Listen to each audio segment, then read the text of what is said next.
Biafra, we are no longer interested in anything called Nigeria. That's the truth. What we are seeking is the solidarity of the international community, the world powers. We saw what Putin is trying to do this time around. He has invited the Biafra government in exile, and they are holding a meeting over Biafra joining bridge, and of course, security, and military support for Biafra against Nigeria. It made it very clear. But what do you think would have endeared Biafra into the heart of Putin? A lot of things, nnamdikanu has worked out a lot of things for Biafra, has placed Biafra agitation on the global level, has restored, that consciousness globally. People are beginning to study what actually happened, and of course the publication made by IBB also went viral. It has gotten to so many archives around the world, and people are asking, is that actually what transpired? This is a clear injustice on the people, on these people. And before that, our Igbos have been making waves all over the world. Igbos were outstanding during the COVID-19, and that is when Putin noticed them. Putin, for the first time, noticed the Igbo ingenuity during COVID-19. Okay, you mean the resilience in Igbos? Yes. Is the one that yes, into the heart of yes. You understand? They not only that, Igbos are global players. That's another factor. Wherever you go, you see them. Anything that's involved, you see sports, you see music, whatever it is, you see the Igbos, involved. International politics, they are conferences, they are there. Okay, no wonder, because the other time, Russian foreign affairs minister was very clear when he was admonishing UN and countries of the world that they should respect self-determination. At the time, people are judged that this is purely support for Biafra. No, that is not clearly. That's the fact. But look at what the J.D. Vance, the vice president to Trump, was saying a few days ago about Biafran Christians in Nigeria. He mentioned it clearly. Go and listen to that video. Listen clearly. It is not a joke. Biafrans are not joking. Biafrans are serious about Biafra. Igbos are serious about Biafra. But emphatically, what did Vance Trump said about Vance was making reference to the decision that is about to coming from his understanding of what Trump policy on foreign policy are going to look like, especially in Africa, and the killings of Christians, in Nigeria. That Trump will not stand by and watch Christians being killed. But when we talk about Christians in Nigeria, we have Igbos, Biafrans who are Christians, we have people in the middle belt, even in the north, because across a different strata of the society, it's not limited to Biafrans. The Biafra is the main population of Christendom in Nigeria. I think that is a statement of fact. Yes, you cannot, when you talk about Christianity in Nigeria, you're talking about Biafrans. Do you understand what I'm saying? So the Biafrans represent that Christendom So anything that happens to Christianity is indirectly happening to Christians or Biafrans. Anything that happened in Jerusalem is being seen to be happening to Christians. Do you understand it? Yes, I understand. But everything seems to be falling in pleasant places for Biafra. No, because at the instance of a resumption of office of Donald Trump, we have seen clearly how the foreign affairs minister of I'm talking about the Air Force commander of Africa and Europe from America, made it very clear that they will be targeting terrorists in Africa.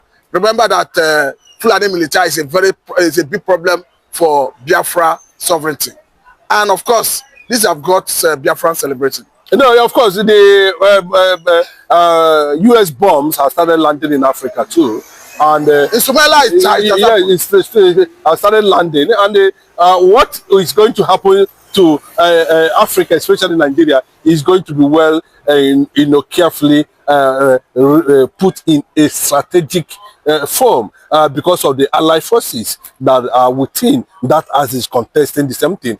Because Russia now is interested in Biafra, not Nigeria. The America is interested in, even though Macron is trying to spoil, some of the things he was delegated to do by Tinubu. And of course, he failed to achieve that. It was a very big disappointment on the side of Tinubu. You can see the Sahel nation, the Burkina Faso and all that, breaking away, So it's a clear thing. And from that point of view, what the world is seeing, what the United Nations, France, Israel, Russia, who are already Biafran allies, are seeing is that the possibility of this nation. All these Christians you are seeing, both blacks all over in Africa, are going to start coming back. If you're a Christian in any part of the world, within Nigeria, that you want to join Biafra, you are free to join. As long as you are not a threat, there will be land allocations for you. And they are looking at it whereby, we have a major access to our Mediterranean Sea and other things that are going to be involved. There's negotiation with China, Japan, and others of them as a result of our maritime strength, in that regard. So, they are also looking at the issue of Amazonia, So, Biafra can be more bigger than what we are thinking by the time they're able to harness all these things together as to make it a formidable force, an ally of Israel, an ally of America, an ally of Russia, representing the African continent as a superpower. Okay, now let us look at, that Trump already sanctioned ICC because of Benjamin Netanyahu, talking about the Prime Minister of Israel. And people are saying that this is a blessing in disguise for Biafra, considering the closeness and ally that Israel is to Biafra. Yes, I'm not trying to hype Benjamin Netanyahu, but I must praise him. He's an outstanding ex-IDF, a strong man, a Mossad, a hardcore, somebody who believes in whatever, You see, the Israelis, or the Israeli government, or the Israeli people, or the Jewish people should be proud to have someone like Benjamin Netanyahu as their Prime Minister at this trying time. God always call it trying time. Yes, for Israel. Considering because of the invasion of Hamas. October 7, where over 3,000 Israelis were murdered in one day. More than how many communities were invaded simultaneously in one day. And they're looking at it that they're just Egypt, Africa, and you can see Israel is occupying a strategic position at the Suez Canal. And the Suez Canal is only the maritime door that Biafra is going to use to achieve their maritime strength at the end of the day. So we need Israel. And Israel knows that, we are Jews like them. Could that be the reason the other time they attempted to kill the man, nnamdikanu, through Operation Python? The next thing he made appearance is Israel. Yes, now, because he aligned with the world Judaist leaders, he's a Judaist, and that's where he met Vladimir Putin, as a Judaist. You mean nnamdikanu have met with Putin? Yes, now you know what they call Judaism. Putin is a Judaist. All the GOP members are. What is it called? Donald Trump. The former German president. Most of them are at that time, some world leaders as at that time, that we are members. They are still members up to this point in time. Joseph Smith, some of them, a lot of them there, they were all members of the Judaist, fraternity, and it's not a crime because they represent Judaism as one of the oldest religions in the world, So that's why they confide that for you to be a member of that place is not an easy thing, So they know nnamdikanu and they understand nnamdikanu. And secondly, the Israeli Likud party recognizes Biafra. You see the game now under Benjamin Netanyahu. So, and the fact that Biafra should be given asylum, Biafra should be given attention, Biafra should be welcome in Israel at any point in time, having aligned themselves with the ideology of Israel. That's why you see in every IPOB rally, you see American flag, you see Israeli flag. Before I let you go, because there's a trending video where some Israelis were seen talking about the tie between the Jew and Biafra. They said the same way Israeli government helped Biafra during the war, that they have not abandoned Biafra, and they will continue to do whatever they can to advance the cause of Biafra? It will, when they finish marketing most of their policies, American policies, to the world, including the liberation of Biafra, I don't be surprised that one day Donald Trump will wake up one day and just announce Biafra as a sovereign nation with all the territorial powers restored. I'm telling you the gospel truth, because Israel is already there backing, supporting. They have been there. I can tell you I have a very close one, somebody I'm monitoring online always, who is a former aide to Benjamin Netanyahu. And every now and then, he keep on talking about Biafra. At the global level, anytime he have opportunity to have a conference on the issue of Middle East and all that, Biafra is always been mentioned. So currently now, Biafra is enjoying global attention as a result of, the resilient spirit of IPOB members all over the world who are trying to get the attention of the world leaders and nations, Committee of Nations, to buy into Biafra solidarity. And that is why you are seeing... Okay, the IPOB that have marketed Biafra to the world at the global level. Oh? No, you mean IPOB is the one that markets Biafra at the global level? Biafra, but he has not gotten to the consciousness of the global world. Because like you could clearly hear Israeli in that video, two of them proclaiming that. And not just ordinary, these are members of the Likud party, not just ordinary outsiders. Just like what is happening in Finland, where the members of that political party talk about Biafra. So it is like that. In America, you see the lobbyists, you see the Speaker of the House of America, the Speaker of the American Speaker, discussing the issue, acknowledging Biafran Charter. It is not a play. It is not this thing. These are the things we need, and these are things that has continued to advocate. What they are doing now, everybody see them mention what they want to do, how to restore, how to rescue Christianity in Nigeria, how to do this thing. All these things you are seeing is targeting the day and way and manner Biafran cause is going to take place as a sovereign nation. But anybody that is telling you Nigeria will not divide, when the American government remembers Nigeria, nobody will tell them not to do the needful. Conclusively, do you think Susan Vile, of course, who the current chief of staff to Donald Trump, who was a lobbyist to nnamdikanu, is playing any significant role in all these feats being recorded by Biafra? The way you are saying, there's no how that woman will not play a significant role, Susie Wales. There's no how she will not play a significant role. Most of this thing you are seeing, the issue of passport going through forensic analysis in Washington. And of course, a space has been dedicated for Biafra to establish their high commission, their embassy in Washington. These things are, you can't tell me that America is such a sensitive seat of power who don't know how, who, and what is going on. And you can say that they can do that without American government support. That's not possible. That tells you also that IPOB is not a terrorist organization. Because America will not allow a terrorist to have a space or a commission or an embassy near with the White House. It can never happen. Actually, we also saw the declaration of Biafra in Latin Finland under the watchful eye of international media.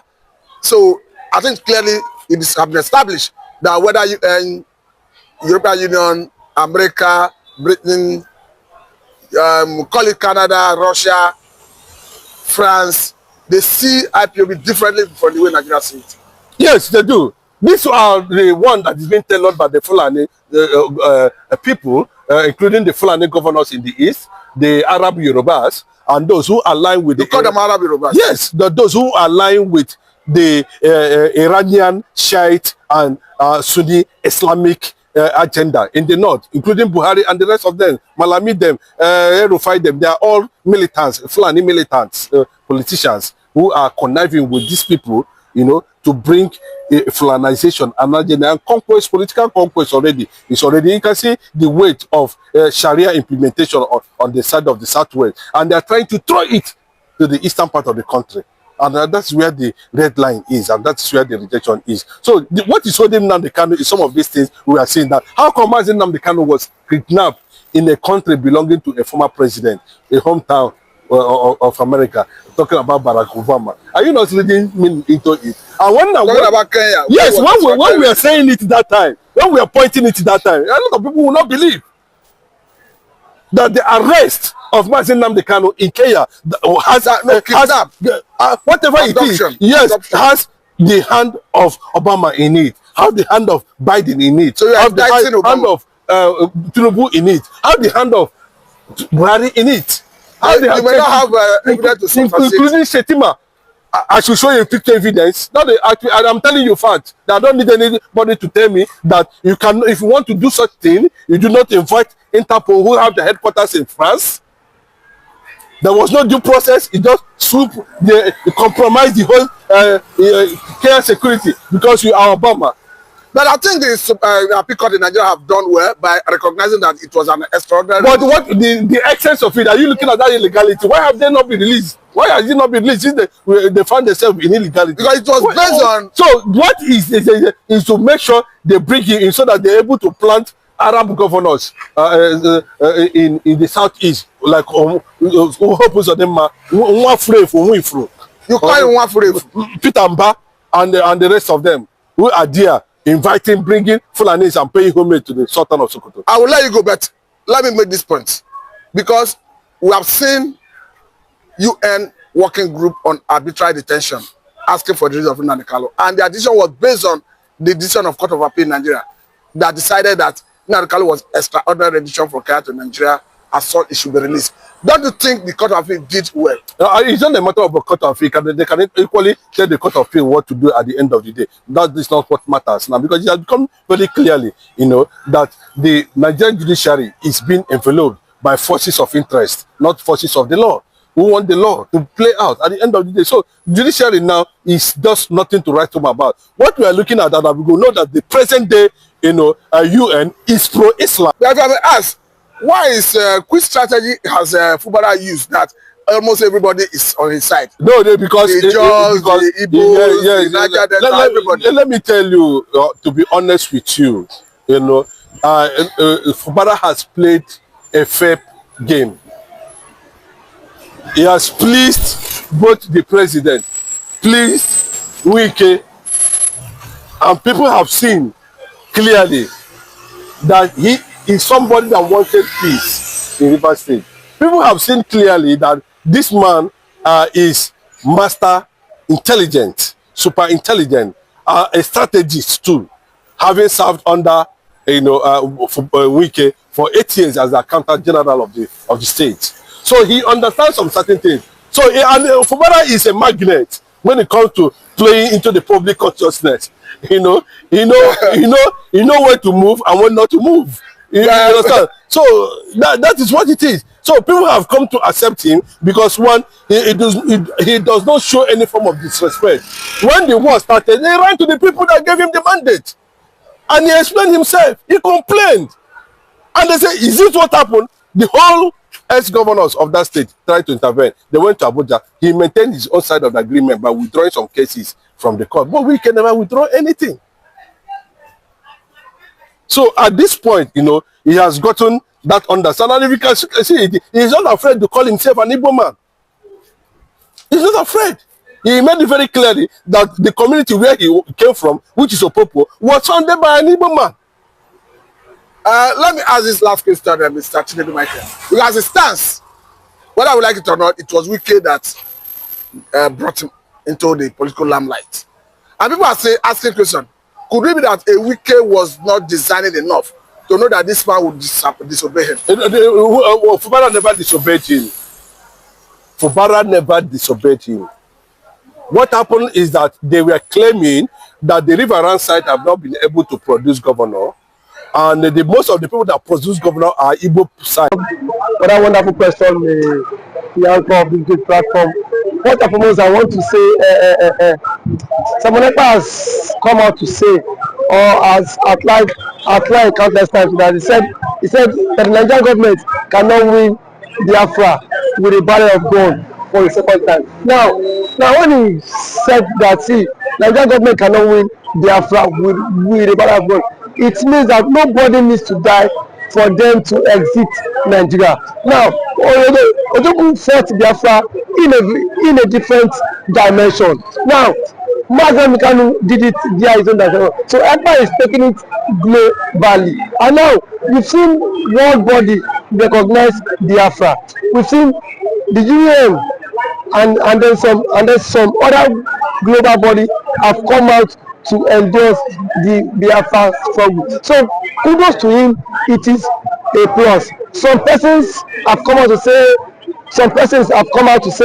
that Samonepa should be discredited, the likes of Ohanes Edigbo and that of the southeastern governors. But my question is that you said Samonepa should not be taken serious. Then who should be taken serious? The government who is not willing to protect our people? Is it the people who have refused to speak up when the Igbo man has been marginalized in the country? Is it the same governors who have become a tools in the hands of their Fulani master? So for you to even have a character like Samonepa and nnamdikanu to have come out to say enough is enough, that we are tired of this contraption called one Nigerians. It shows that these people have this mindset that see they can no longer be the slave. So for him to have even gone as far as to hire lobbyists that will speak on behalf of Biafra in the world